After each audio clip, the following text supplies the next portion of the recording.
This is the Founders Catalyst.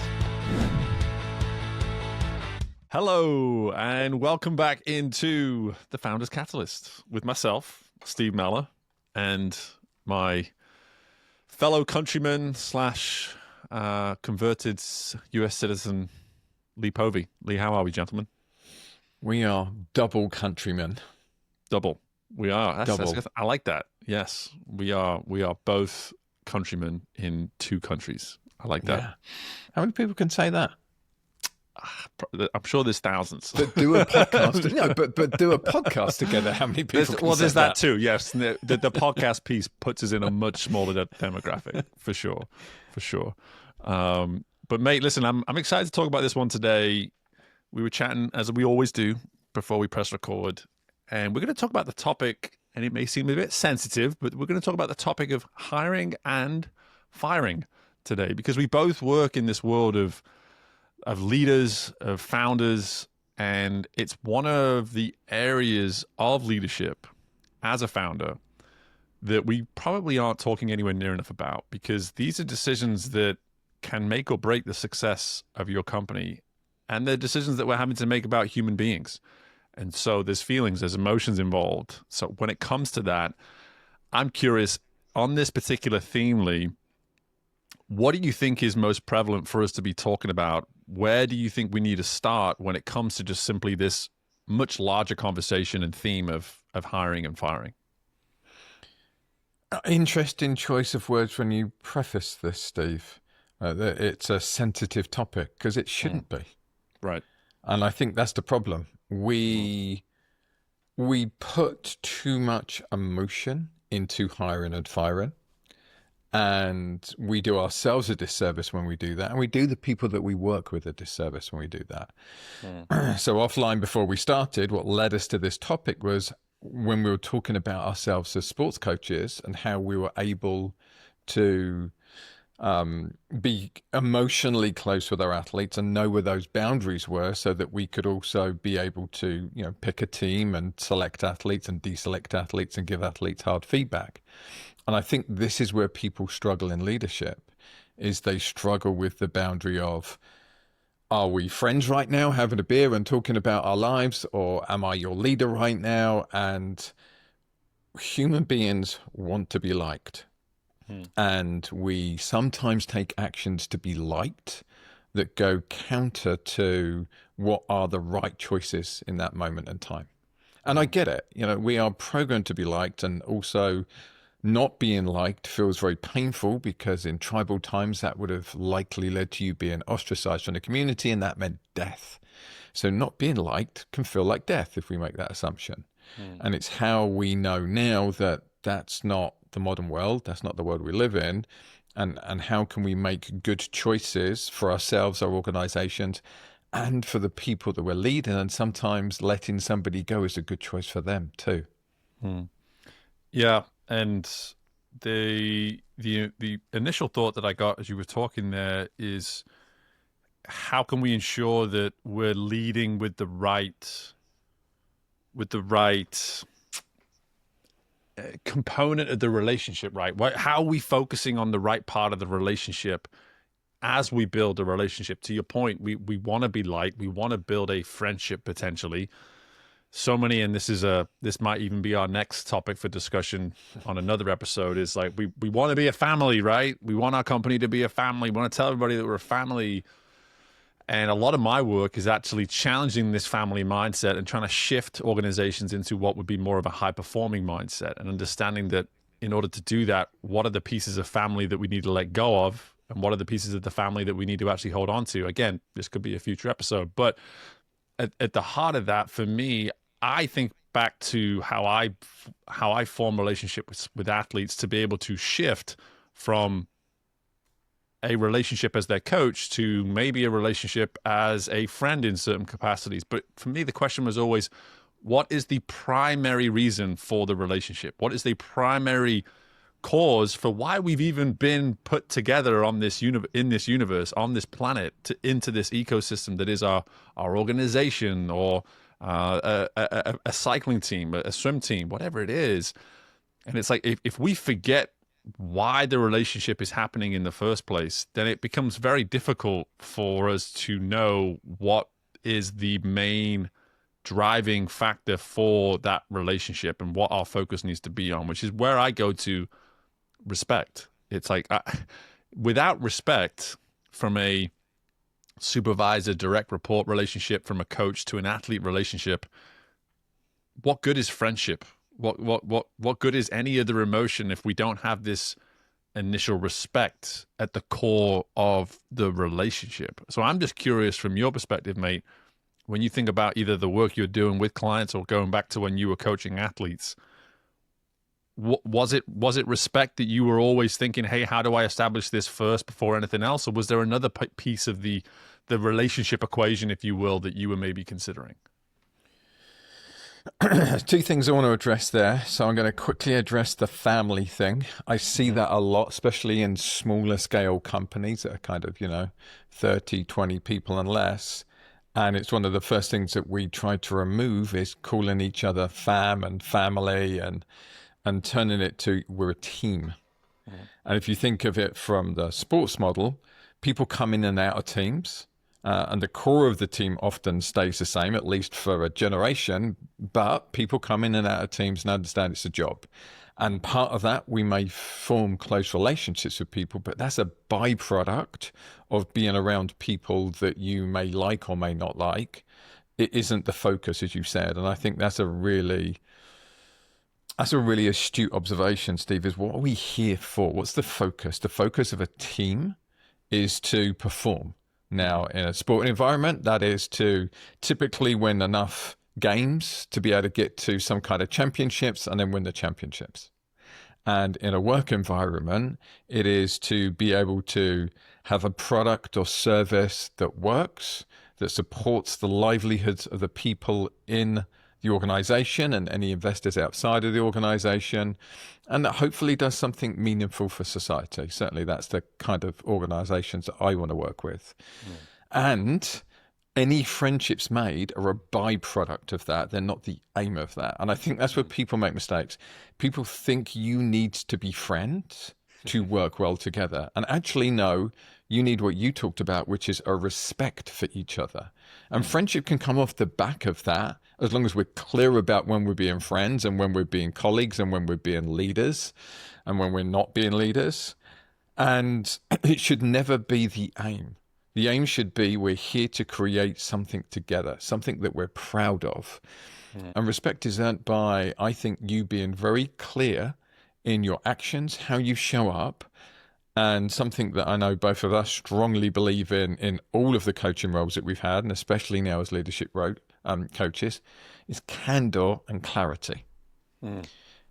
If we can't be candid with each other, we can't have a high-performing relationship. We have to be honest with each other. We have to call each other out when we're not performing as we have said we will perform. And this is another thing I see in startup organizations, that often there isn't a performance review structure in place. And when I say, hey, what's your performance review structure? I'll get the response of, oh, I'll have a one-to-one every week. I'm like, okay, talk me through your one-to-one. And the one-to-one will be technical and tactical, but it won't be about performance. And they might possibly have one review a year, and that's it. And that's not a performance review process. So then we come to, how do you decide whether somebody is doing a good job in your organization or not if you don't have some kind of way of reviewing that performance? And obviously, as sports coaches, it was typically easy because we're timing everything. So everything's so available to us. Yeah. But even in that, you still got to have a review process that goes with the timing. You've got to say, hey, here is our goals. Here's what we're looking to do. This is what I want to see you do within this constrained time period to judge how an athlete is performing and progressing. And it's the same in a work environment. There must be goals and there must be some kind of time period of this is what we're looking to achieve within this time period. Yeah. There's so much to unpack there. And what I want to do is go to where we started with this episode of the hiring and the firing. So in order to fire somebody, we have to hire somebody. All right. And then but for us, something I'm hearing come out of what you just said there is that there are some components to the everyday, or at least week by week relationship and the experience that you're providing to a potential employee that we can actually cover this from the very outset, even through the interviewing process before someone is hired. And I want to go to that that candor and that clarity. It's just like, okay, how can you start to implement things such as candor and clarity through the hiring process? How can you set that tone when you're first sitting down with someone? Again, great example of this is simply how I vet out a potential client today. Is the one thing I don't do is sit down with someone and say, here's all the great reasons as to why you should hire me to be your coach. No. I sit down and I want to learn what performance firstly looks like within their organization. To your point, like we want to be able to assess performance. So I want to know when I say performance, what does that mean in your world? You can look at this from just you, the individual. You can look at this holistically across the organization. Answer the question however you want. But I need to know, what do you mean by performance? And then what I'm going to do is I'm actually going to shift into curious questions that exemplify my willingness to speak with directness, with honesty, and with clarity, to gain clarity. Sorry, I want to gain clarity. And so what is it you could be doing in your hiring process to say, okay, I'm actually letting this person understand from the beginning that we have a standard for how we address one another. We have a standard for how we address performance before you even signed a contract. And I personally believe that there are ways that we can do that more effectively through the hiring process. For instance, when folks are given the opportunity, employees specifically, potential employees are given the opportunity to ask questions. You say, do you have any questions for me? One of the best things you can do in that moment is immediately shift into being a coach. It's just to say, okay, I'm going to let this person ask questions about our organization. And maybe they'll say, what would you say? What would you say one of the biggest weaknesses is, within leadership right now within the organization? Always a very normal question for folks to ask. Instead of just immediately addressing it, firstly, if you want to address it directly and honestly. But secondly, then keep the conversation going. Don't just answer the question and move on to the next question. Have an opportunity there as the person hiring to say, hey, I'm curious. When you ask me that, right? What would you do? What would more effective leadership look like based on what I just shared with you? What would be some of the ways in which you would potentially even address some of these concerns that I see that are within our leadership approach currently? How can you immediately start to have a discussion that is grounded in an approach that is laced with candor and clarity? And I think that right there, mate, is where we can start to set some of these principles in motion before someone's even considering putting pen on paper and signing the contract. My understanding of hiring and my observation of hiring is we try to sell the job to people instead of being clear about what the work is and getting them to actually make a good decision about whether this is right for them and whether they are right for us. So coming back to, let's kind of hold up in the air here, this need of humans to be liked. Yep. So you've got two things going on in the interview. You've got the person being interviewed who wants to be liked. So they are adjusting themselves to you so that you like them and pick them. And then we've got you, the person doing the interview, or the people doing the interview, subconsciously also wanting to be liked. And studies show that actually most of us are very poor at interviewing. And I can't remember, Daniel Kahneman did the study. I can't remember the exact results of it, but the gist of it was, for many roles, you could just randomly pick a candidate from the pile of candidates and you're going to be as successful as going through the entire interview process with who you end up picking, as into how long they'll stay and how good they'll be. So most of us, we're not good at picking people, because what we do is we pick people that we like. So it's coming back to I want to be liked, so I'm going to pick somebody that I like who's probably going to be more like me so that we can get on with each other, instead of thinking who's right for this organization and what do they bring that we need. How are they, as you said, how are they going to challenge us to be better, rather than how are they going to be my friend that I can go for a beer with? So it's always, for me, coming back to, what does this person add to the performance? How do they fit in? And how can we be very clear about what the job is? I actually think in the job interview, your job should almost be to put somebody off from wanting the job. You're so clear about what you're doing and what that role is and the standards you expect, and let them self-select themselves out in the interview process. And I've done that. I was interviewed for a role at British Cycling, and halfway through the interview process, I said, guys, this isn't the right role for me. I don't want to do this role. It's not even the role that you've advertised. You've advertised a sprint position, and now you're telling me it's an endurance position. I don't want to do this role. I don't think this is a good fit for me.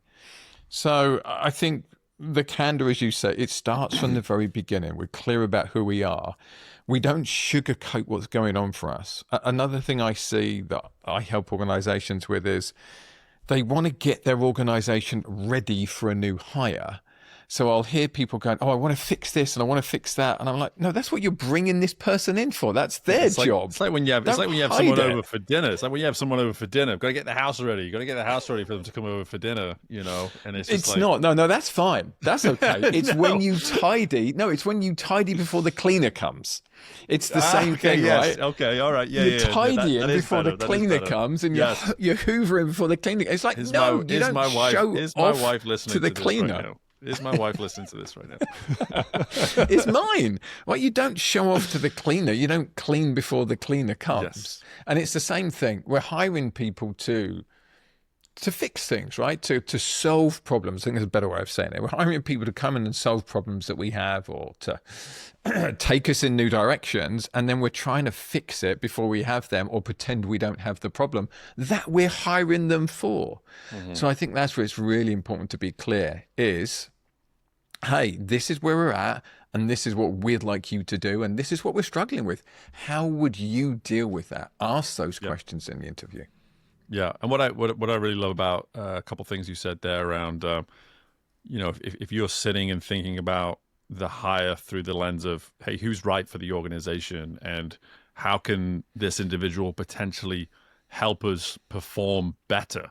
Well, it forces you to start looking at, okay, well, it makes us ask better questions before we start the hiring process. It's like, okay, so what is the right person to work? Do we have the right people right now? What makes them the right people? And then we get to look into other questions like, how can they help us perform better? It's like, well, to your point, well, what is performance? What does performance look like within our organization? And again, if we can't, if we're asking on some conscious level through the hiring process, how can this person help us perform better? And if that person turns around and says, well, how are you assessing performance? I would hope that you have an answer. That is a very dangerous situation to put you in. But that's the beauty of this, is that it forces you to get ahead in those potential circumstances and go, well, before I ask questions like that, I've actually got a number of things that we need to figure out to make more consistent within simply how we operate first, before we even consider bringing in the right person or someone that's going to make us better in terms of how we perform. And that's what I love about doing it right. And I appreciate you even leading with this idea that I think we don't necessarily go through the hiring process very effectively. In the short time that across my life, like when I think about the time I've been working on this business now as an executive coach, it's a short chapter in my life still. And it comes up so much in the work that I do with these leaders is, I don't feel good about this person that we've just hired. They're already showing signs of, this, and this. And it's like, well, how much was that addressed through the hiring process? Well, we didn't, I don't know. You just assume you don't need to necessarily bring that up. And it's like, oh, there's that word. There's that word assumption. There's that word assumption. I'm not sure assumption has ever led to a successful result. Right, it makes an arse out of you and me. There you go. But so for me, I love some of those initial, you know, introspective questions, if you will, of what this individual's going to bring to the organization, because then it forces you to say, well, before I even go in that direction, this forces us organizationally to consider, hey, how do we assess performance?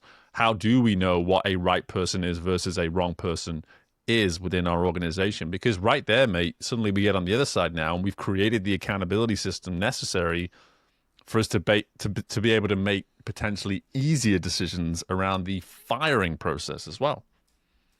Yes, there's three things I want to talk about that you've raised there. So the first is picking people. Something I see in smaller organizations is we pick people we know from the past, or we pick friends. Often we start businesses with friends. So a lot of co-founders are friends before the business starts. My co-founder in my real estate business was a friend before the business started. And then we realized, or I realized, he didn't, but I realized 18 months into it, we had very different views on what being an entrepreneur looked like. His view of being an entrepreneur was, I got to spend more time at home with my children. My view of being an entrepreneur is, I want to build something incredible. And I've got to work more hours than in my corporate job to do that, knowing that at some point it's going to pay off, and I'll be able to step back and I'll be able to create, an organization that doesn't need me. He wanted to get there before we'd done that. And that led to me having to fire him. And I've helped now 3 founders, co-founders, part ways or fire one of their co-founders, because we pick people based on how they make us feel about ourselves and the relationship we have for them, rather than are they right for the organization. And this then leads on to the performance part of it. Like, how are we judging performance to know whether somebody actually fits our organization? It's not unusual in fast growing startup, scale-up companies, especially, for the organization to outgrow people. And somebody could have been great from 0 to 1, and then from 1 to 2 to 10. They're not great. The organization's outgrown their skill set, their enthusiasm level, their ability. Yet we try to hang on to them because we like them, or one I hear a lot is, well, they've been here a few years and we kind of owe them. You don't. I can tell you right now, sports teams aren't thinking, I owe this person. They're thinking, can I win with this person? And you're also doing them a disservice, because there's something else they could be going on and doing. I've seen really good founders who are great from 0 to 1, and they do lots of 0 to 1s. So they start with people, they get this thing off the ground, then they go, I'm not good at the next stage of this. Let me go and start something else. Let me go and help somebody else start something. So I think we've got to realize, one, why are we picking people, especially for smaller organizations, startups? Am I picking this person because they're right and they can grow with me, or am I picking them because they make me feel good about myself and they're my friend? And then we get to performance reviews. And I'm very curious what your recommendation is. Mine is at least 6 monthly, so at least 2 a year. I also recommend that pay is linked to those performance reviews, so we don't have conversations outside of the performance reviews about pay unless somebody's job role changes, they get a promotion. And how I like to look at performance reviews and teach people about performance reviews is, you have a structure, everybody knows the structure. The team member is sent their review beforehand that they fill in themselves, and then they send to you before they show up for the review. So they have to self-critique themselves. There's some kind of number system, 1, 2, 3, or 1, 2, 3, 4, 5, on different skills that they have to display and different tasks they have to do for their job. They rate themselves. And they also say, what do they need from the organization to perform better? And then you discuss their rating and you share your rating. Your rating's the final review, and that gets fed back to them. And then they can see where it is that they need to grow. So there's an action plan from that performance review. but we want them to take ownership. So them filling in their performance review before you sit down together, and them having to self-critique themselves and have to come with, this is what I need from the organization to be better, to me gives a lot more ownership in the process. And it really lets you know what they think of themselves and where the gaps are, which is much easier to coach than you just saying to somebody, you're not doing well enough. Right, right. And that's very similar to what I would be encouraging. Let's put it that way. The big piece in it that we can certainly explore, and again, I think we're just coming up with all sorts of new ideas for new episodes on this one. But there's the ability to provide the feedback that can really make or break a review. Quite frankly, is that we can have the most comprehensive, most relevant review, very much in line with so much of what you're saying. But if the person who is providing the feedback simply isn't getting the feedback across with the context it requires for the person to truly understand, then there's a missed opportunity typically for true lasting growth. And most of what you've probably provided feedback on through the review will come up again 12 months from now, 6 months from now, however often you're doing it. And I think what I will say though too is one little caveat I would add is I think we do need this much more robust every 6 months version. But I think what we can do is make sure that we're pulling from that the pieces that we need to be visiting and checking in on much more regularly. And I'm sure you would have alluded to that anyway. But my point, the reason I say that is that going back to where we started with the relationship, for me, relationships aren't built on a every 6 month review process. Relationships will be built based on what comes out of an effective review process and how we consistently revisit it and revisit it effectively in those weeks and months to come, because that right there is the biggest tragedy of all. If you feel as though firing is difficult, probably if you reflect on why that is, it's because you feel somewhat guilty that you've not actually been communicating enough with this individual to then actually inform them of the decision for a firing without feeling as though this is probably coming a little bit out of left field. Like, the one thing I like to encourage all clients is that, hey, by the time someone is potentially being let go, every stone should have been turned by that point to the extent of communication. Like, at a certain point, sometimes we can't just keep trying without it just becoming a redundancy of effort. My point is, we want to know that come the point of a decision being made, we can turn to proven communication and say, listen, we've communicated to you about this however many times. It was understood from the outset that when we started communicating this, that we would communicate this many times until we didn't see the change that we're looking for. And now we are really just at a point where it doesn't make sense for us to continue this. And to your point, which I think you captured so perfectly, is this: you don't owe people anything, because at the end of the day, you do need people to help you win. If you're a high performing team, if you're a family, we've got family members that we see all the time and we check in with all the time. And it's just like, you know what? If you weren't here right now at this particular event, the event wouldn't be worse for it. You know, it just is what it is. But we love you. You're here. Whatever. I might be a little bit harsher than some people with that one, Steve, because I've let some family members go in my lifetime. So. Right. We just drop them off. We just like, you didn't get the invite? Oh, I'm sorry about that. No, I've been very clear why they're not in my life.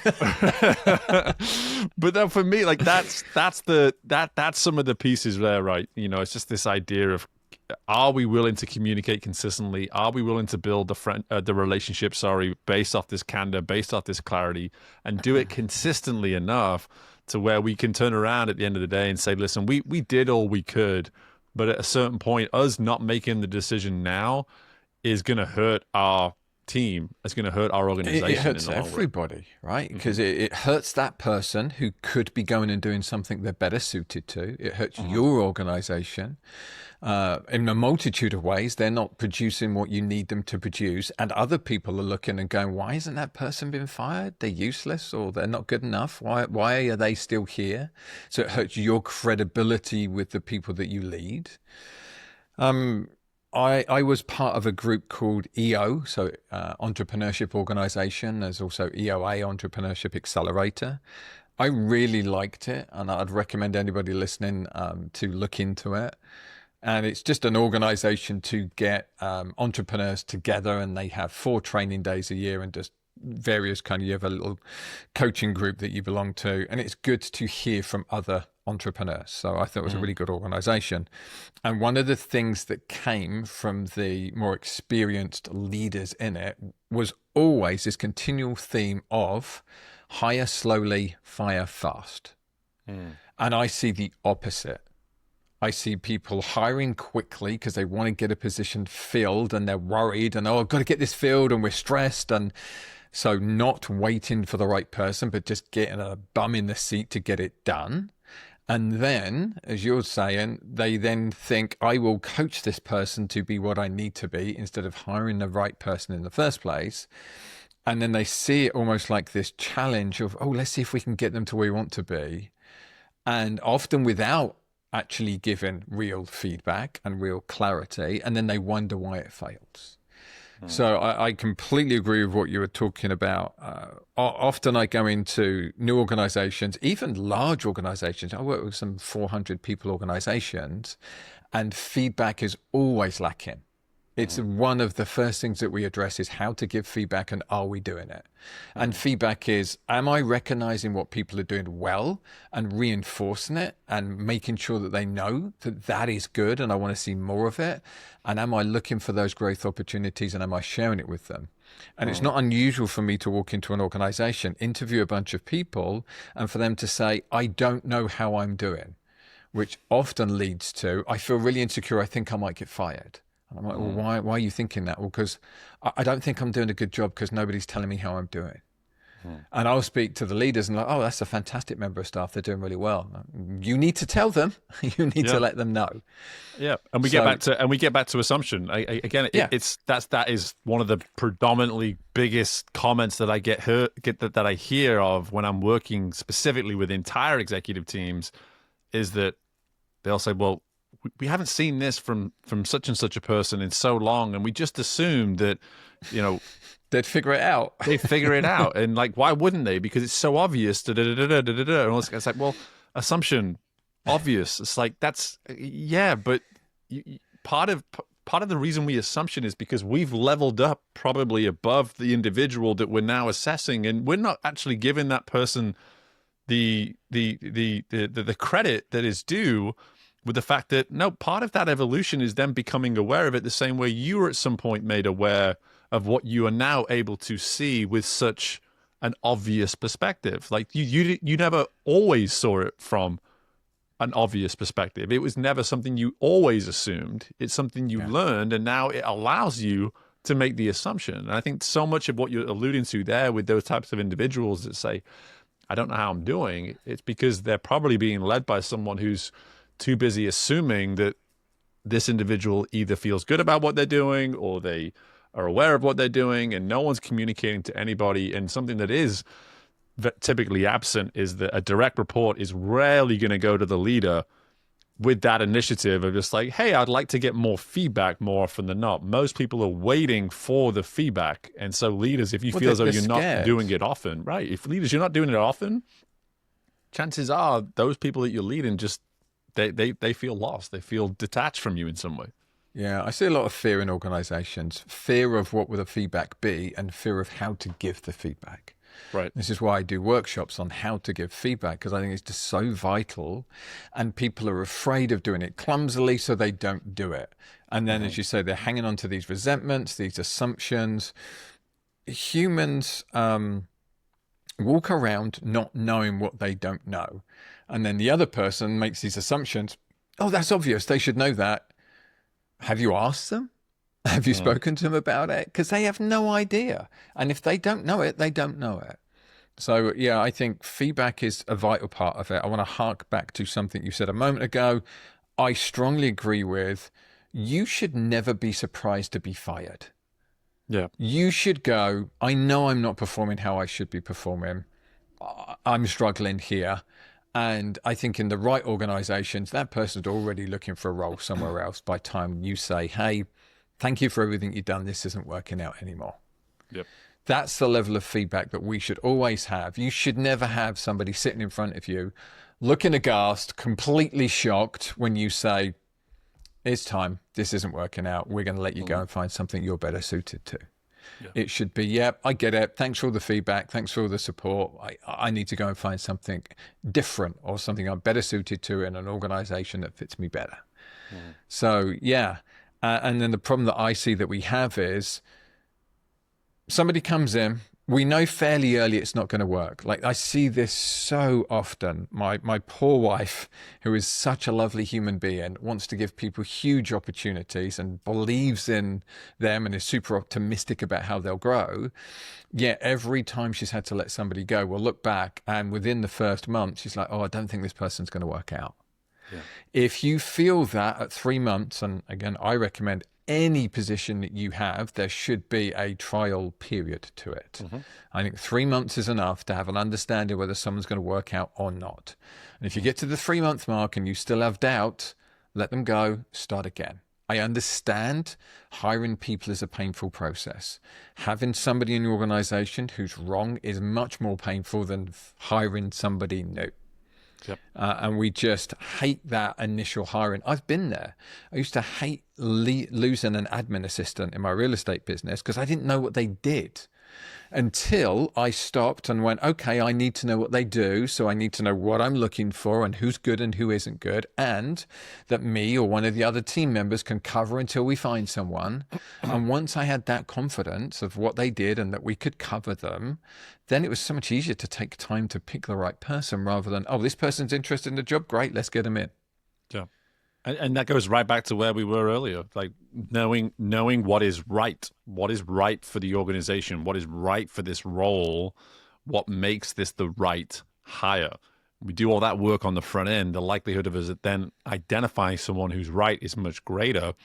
But then at the same time is how can we then ensure that we're covering through that interviewing process what those standards are for performance are, so that we can then create that accountability as early as those first 3 months, so that we're actually using the trial period effectively. And that's another one of those things, right? To truly trial them. Like, hey, I want to make sure that come the end of this 3 months, everything that this individual could be assessed on from a performance standpoint, I've given them the opportunity to actually prove whether or not they can do that they can meet, the standard for performance that needs to be met within this role.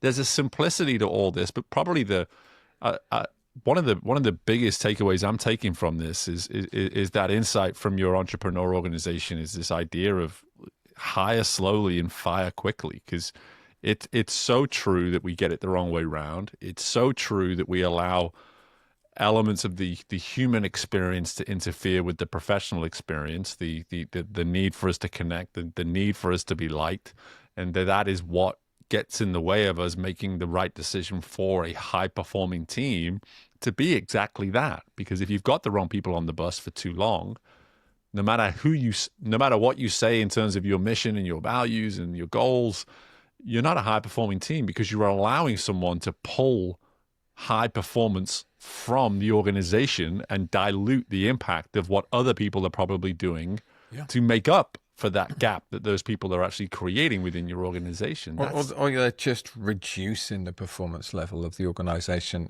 overall. In my experience, most leaders keep people for 6 to 12 months too long. And if you ask them after the fact, they'll say, yeah, I should have got rid of that person a year ago or 6 months ago. The writing was on the wall. I should have done it then.